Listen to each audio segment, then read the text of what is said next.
শুক্রবার দেশজুড়ে পালিত হলো ২৬শে জানুয়ারি তথা ৭৫তম প্রজাতন্ত্র দিবস। গোটা দেশের বিভিন্ন জায়গার সাথে সমগ্র ত্রিপুরা জুড়েও যথাযোগ্য মর্যাদায় সরকারি বেসরকারিভাবে নানান অনুষ্ঠানের মধ্য দিয়ে উদযাপন করা হয় এই দিনটিকে। ত্রিপুরার বিভিন্ন জায়গার সাথে ৫৯ জেলার কুমারঘাট মহকুমাতেও সরকারি বেসরকারিভাবে পালন করা হয় প্রজাতন্ত্র দিবস। সরকারিভাবে মহকুমার মূল অনুষ্ঠানটি হয় কুমারঘাট মহকুমা প্রশাসনের উদ্যোগে স্থানীয় পূর্ত দপ্তরের মাঠে।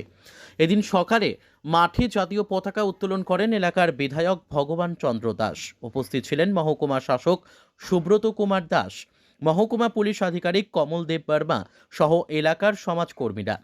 পতাকা উত্তোলন শেষে জাতীয় সঙ্গীতের পর মাঠে ত্রিপুরা পুলিশ দ্বারা প্লাটুনের অভিবাদন গ্রহণ করেন বিধায়ক। পরে এলাকার বিভিন্ন বিদ্যালয়ের ছাত্রছাত্রীদের নিয়ে মাঠে হয় নানান সাংস্কৃতিক অনুষ্ঠানে আলোচনা রাখতে গিয়ে প্রজাতন্ত্র দিবসের তাৎপর্য তুলে ধরে দেশের প্রধানমন্ত্রীর প্রশংসায় পঞ্চমুখ হন বিধায়ক। আমরা সবাই বড় সম্মানের অধিকারী হয়েছি। দেশের মাননীয় প্রধানমন্ত্রী নরেন্দ্র ভাই মোদীজির নেতৃত্বে এই দেশের কৃষক সমাজ আজকে সম্মানিত হচ্ছে। কৃষক পরিবার বড় সম্মানে আজকে সম্মানিত হয়েছে।